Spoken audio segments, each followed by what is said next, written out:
Hello, and welcome to 805 Focus, where you get the latest updates on our wonderful local nonprofits.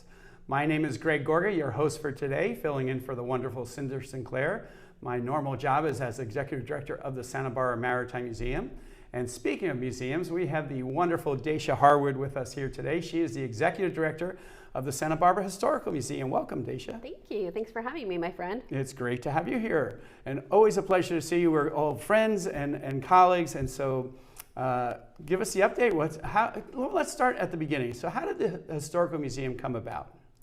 So the museum, or the Historical Society at the time, was formed in the 1930s, and we actually had a few homes around town, including the Old Mission and the courthouse, believe it or not, until we gained our current home on De La Guerra Street in the early 1960s. And that's a special home because you have some amazing buildings there, right? It is. So that location was chosen for a couple of reasons. First, the spot was actually named for Sam Stanwood, who was the Presidente of Old Spanish Days for about 20 years and the county supervisor. But most importantly, there are two beautiful adobes on site. The Covarrubias, which is the second oldest home in Santa Barbara from 1817, and then our historic adobe, which is roughly 1860s. And they're just beautiful and scenic, and so the museum was perfectly placed there and built to look like a historic adobe, although it is not. Has an adobe facade, but it's very beautiful. Yeah, it is. I was just going to say, it's so beautiful. And you utilize those adobes as well, right? Absolutely. Well, we use them for education and offices, and then as a beautiful backdrop for programming and events and all sorts of things. And so 1930s, and your focus is on Santa Barbara history, right? Absolutely. The city of Santa Barbara? Absolutely. So from the Chumash to the modern day, absolutely. And you have amazing exhibits. So if people haven't been there yet, I highly recommend they get there soon because you cover so much in your exhibits. We do, yeah, all sorts of things, from costume to saddles to historical photos.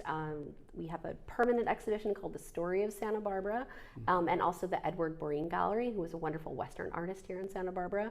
And we host things like, right now we have Clarence Mattey, who is a wonderful portrait artist, the son of Felix Mattey of Mattey's Tavern, which recently opened, and so that has been a lot of fun. And a real departure for us was Mountain Drive, the community, which was actually prompted by a wonderful oral history collection that we had digitized. And what it is the voices of the community of Mountain Drive from the 1950s and 60s that were recorded in the 80s and then digitized along with photos of all the fun that they had at Mountain Drive and still of course had. But that was a very interesting exhibition and is up through the summer. Yeah, I love that exhibit. And what's wonderful about your exhibits is they're not really static. They're, in that Mountain Drive one, you have film, photos. It's just incredible how interactive they are. Thank you. That one was fun. We really focused on art, winemaking, and so anyway, lots of fun. And yeah, we do like to incorporate technology where we can. You can actually read the old newsletters of Mountain Drive in that exhibition. Which was all really inspired by our Gledhill Library's collection of photos, documents, oral history related to Mountain Drive, and an interest of Chris Irvin, who's our head archivist. So he worked with Elias Chiaco, who wrote the book on Mountain Drive about the Bohemian community, and so that was what prompted that exhibit. So. Yeah, it's wonderful because a lot of people, I myself, I'd heard of the Mountain Drive people, but I didn't realize they went back to the 40s, 50s. I thought it was kind of a 60s era.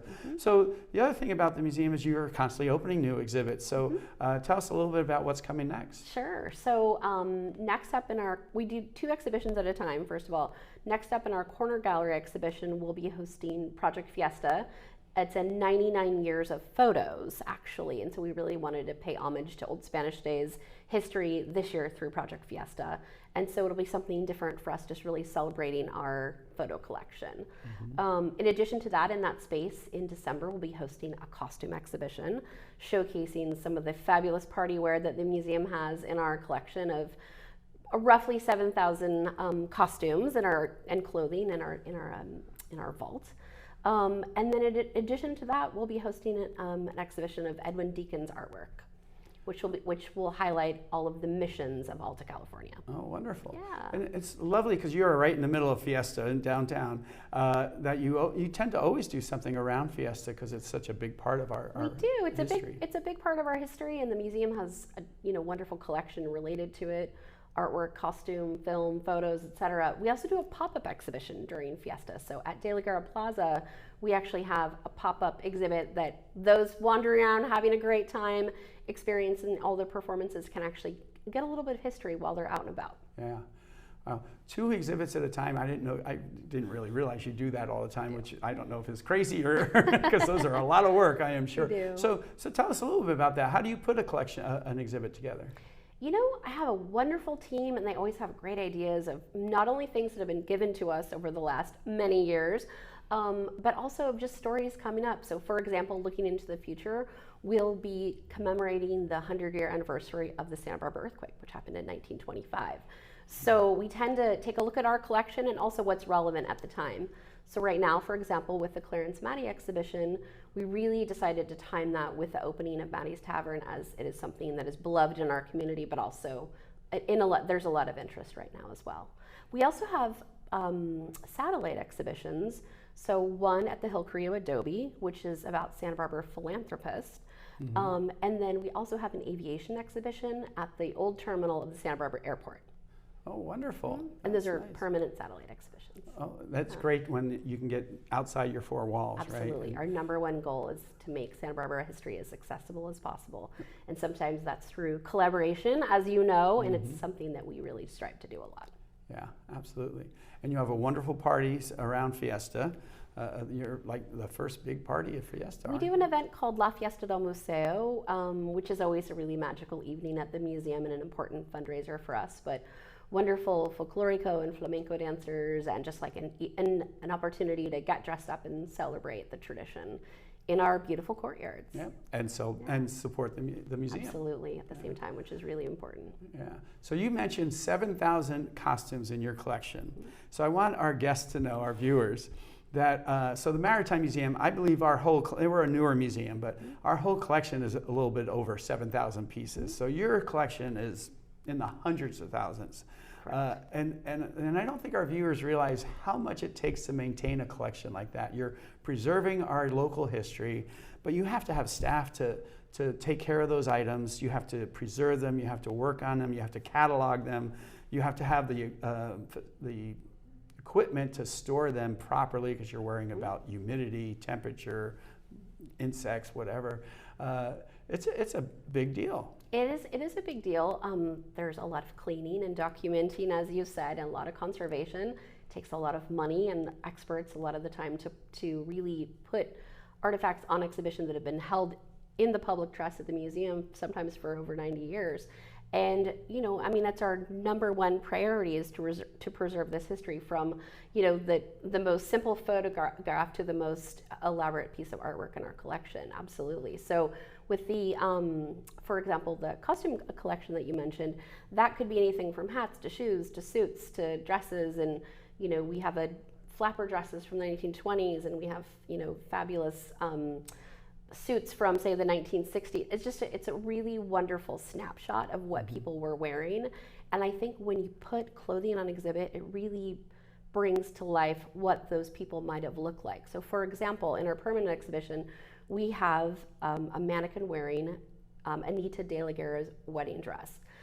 Probably the most well-known history or well-known story in Santa Barbara history is the de la Guerra wedding.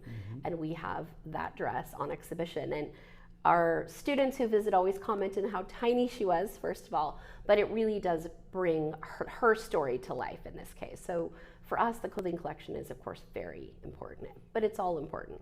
Yeah. And one of our undertakings recently, just in terms of the storage and preservation of the collection, was actually to add a very large amount of compact storage so that we could not only store safely, but also store more of it in our 3,000 square foot facility, which is below the museum.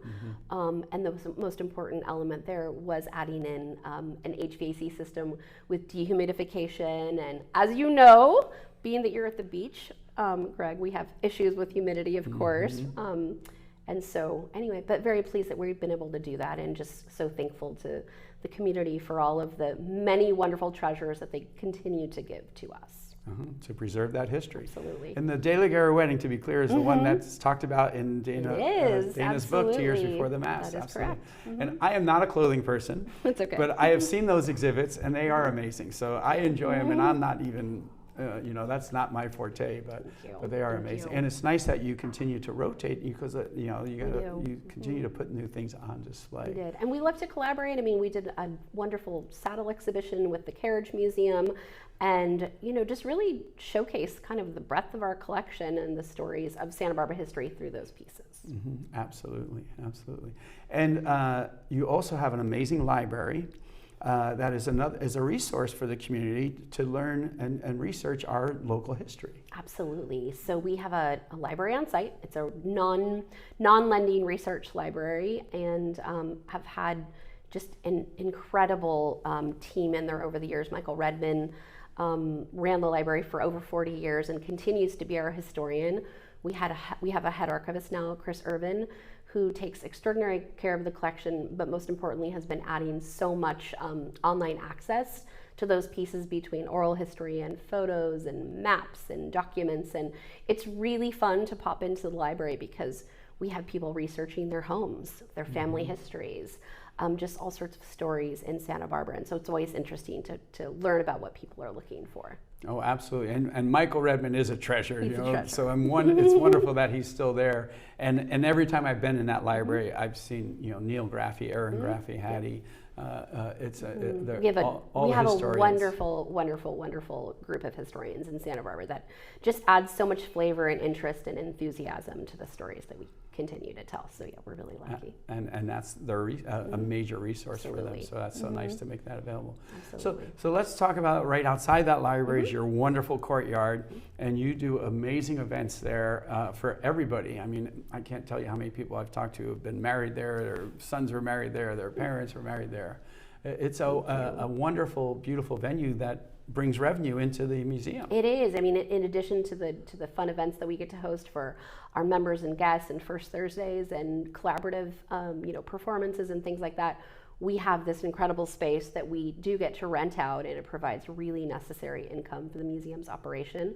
But you're right, we host nonprofit events and corporate and a lot of weddings, which is special because then we have couples that come back and visit, and they love it, and it's beautiful, and it becomes special to them as it is special to us. But we hosted between our own functions and rental events a little less than 80 events last year. So we are very busy, and we're very grateful for that revenue as well.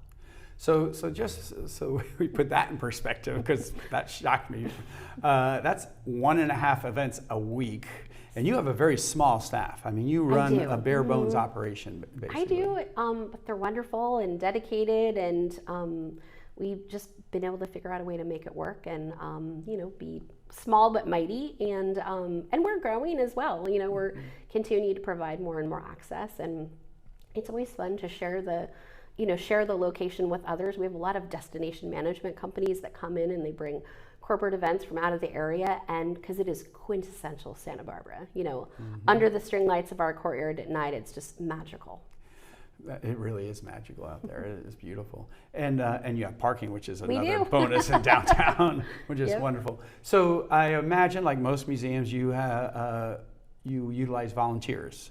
We do. All right. So how can somebody volunteer for you, and what would they be able to do there? So different capacities. We have traditional docents who come in and help us with our guided tours of adults and children, and we have a lot of school groups come through.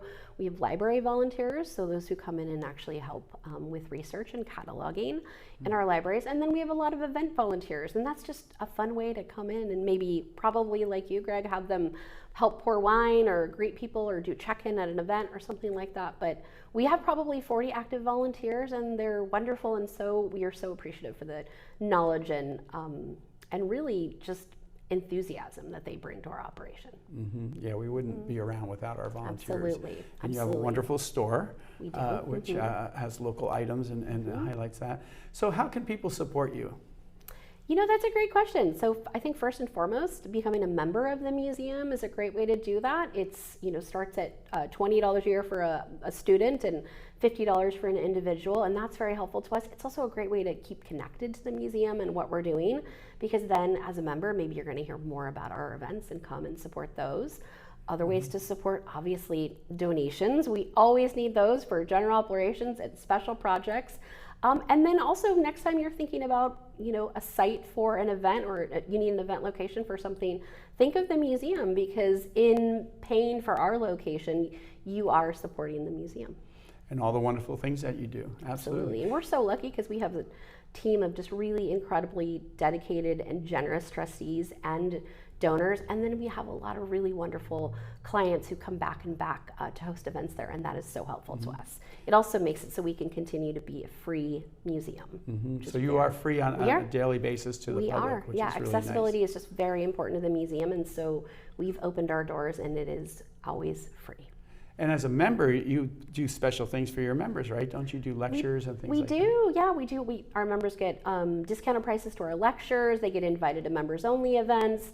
Hopefully on First Thursday, they come and have a great time and enjoy the wonderful music and activities that we have. But yes, absolutely, we have events like La Fiesta del Museo and others, and a fun holiday party every year that's just for our members. And they are so wonderful and generous, but it's also a really great way to meet people, as you know, is to become a member, and then you're meeting people that have similar interests to you, and also appreciate that they're supporting a similar cause. And they appreciate history. Absolutely. Yeah, absolutely. And I have been to many of those parties because they're always fun. You always have wonderful food and amazing food, really, and drinks. And we see some of our other colleagues there as well. Absolutely. Which is really Thank you. nice. Thank you. We have such a great museum community here in Santa Barbara. I'm so thankful to all of our colleagues and you for all you wonderful example that you provide, but also just such an aura of collaboration and support. It's very, Santa Barbara is so special. Yeah, let's talk about that a little bit, because a lot of people don't realize that the museum directors, and that includes the gardens, Absolutely, and the botanic zoo. gardens, and the zoo, we meet regularly and chat with each other, which is why we know each other so well. And it is wonderful. We use each other as a resource for all sorts of things. Absolutely. And I mean, just recently with the Environmental Alliance, we all did an exhibition or programming related to an environmental cause. And I think just yet another thing that kind of binds us together. It's also just very collaborative in terms of promotion. I've noticed that, if anyone's having a little bit of trouble filling up an event, we all kind of jump into action and help spread the word. And obviously just the joint research and collaboration and all that is so important. But I do think it's such a great group. So. And many of us are a part of Museums for All. We are. Which doesn't quite as matter for you because you're free, but we do discounted admission and memberships for low-income community. Yeah, absolutely. Which is really nice. And we're working on a new collaborative exhibit, I think, on water, right? I think so, next year. And we go visit each other at different museums, which is really nice. Yeah. Anything else you want to tell our audience? Great question. Just come to the museum. If you haven't been there before, come check us out. We are just 2 blocks off of State Street in the heart of downtown. When you come down to check out the Presidio, make sure you walk 1 more block and come inside and see us. And just walk around and enjoy it and say hi to us and say hi to our wonderful team. We're open Wednesdays 12 to 5, Thursdays we're open until 7, and then Fridays, Saturdays, and Sundays 12 to 5. All right, so Wednesdays through Sundays, and First Thursday is a wonderful Always way to open do first that. Thursday, and we're usually serving wine, and sometimes we have music and fun activities. So come on And I over. forgot how close you are to the Presidio. So We are, it's just a great way to enjoy downtown, and we hope that in visiting the museum, you will really appreciate more of what you see as you explore Santa Barbara. Exactly, and you get to walk around that courtyard when you visit, through all the different exhibit areas, the Marine Gallery, and it's all just so wonderful. Thank you. And you can park right there. You can. Which is even more special. It is exciting. Yeah, so wonderful to be with you today. Thank you so much for being here. Thanks for having me. Always a pleasure. Good to see you, Greg. And thank you for joining us at 805 Focus, and we hope to see you next time.